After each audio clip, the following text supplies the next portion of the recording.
கருப்பு கவுனி கஞ்சி தான் ரெடி பண்ணிக்கிட்டு இருக்கேன். இது வந்து மதியத்துக்கும் நைட்டுக்கு சேர்த்தே ரெடி பண்ணி வைக்கிறேன். கொஞ்சம் நகண்டு போனா பொங்கி பொங்கி கீழ வந்துருது. அதுக்காக கிட்டயே வச்சு ரெடி பண்ணி முடிச்சிடலான்னு முடிச்சாச்சு. ஸ்லீப்பர் வாங்குறதுக்காக காதி கிராப்புக்கு போயிருந்தோம். அங்க கொலு பொம்மையெல்லாம் நெறைய வச்சிருந்தாங்க. இது வந்து சேலுக்கு தான் வச்சிருக்காங்க. நல்லா ஒவ்வொன்னும் பார்க்க பார்க்க அழகா இருந்துச்சு. இது சேலுக்கு வச்சாலும் பூஜையும் பண்றாங்க. பண்ணி பிரசாதம்லாம் குடுத்தாங்க. வாங்கி சாப்பிட்டுட்டு ஸ்லிப்பர் வாங்கிட்டு வந்துட்டோம்.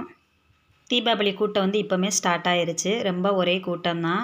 தம்பிக்கும் உங்கள் அக்காவுக்கும் தீபாவளி ட்ரெஸ் எடுத்தாச்சு. இன்னும் எனக்கும் உங்கள் அப்பாவுக்கும் தான் இன்னும் எடுக்கலை. அடுத்த முறை போகிறப்ப எடுத்துக்கலான்ட்டு வந்தாச்சு, லேட் ஆயிடுச்சுன்ட்டு. இவ்வளோ நேரம் வெளியில் சுற்றினாலும் நாங்கள் எதுவும் வாங்குறத வெளியில் போனாலும் வெளியில் சாப்பிட்ற பழக்கம்லாம் எங்களுக்கு கிடையாது. எவ்வளோ நேரம் லேட் ஆனாலும் வீட்டில் வந்து ரெடி பண்ணி சாப்பிட்டுக்குவோம். வந்து தான் தக்காளி சட்னி ரெடி பண்ணி வச்சு தோசை ஊற்றினேன். அப்படியே வெளியில் வாங்கி சாப்பிட்ணுன்னு நினச்சா தம்பி ரொம்ப வற்புறுத்தி கேட்டால் மட்டும்தான் வாங்கி தருவோம். நாங்களாலாம் வெளியில் வாங்கி தான் சாப்பிட்ணும் அப்படின்ற நினப்பெல்லாம் எனக்கு இருக்காது அந்த மாதிரிலாம்.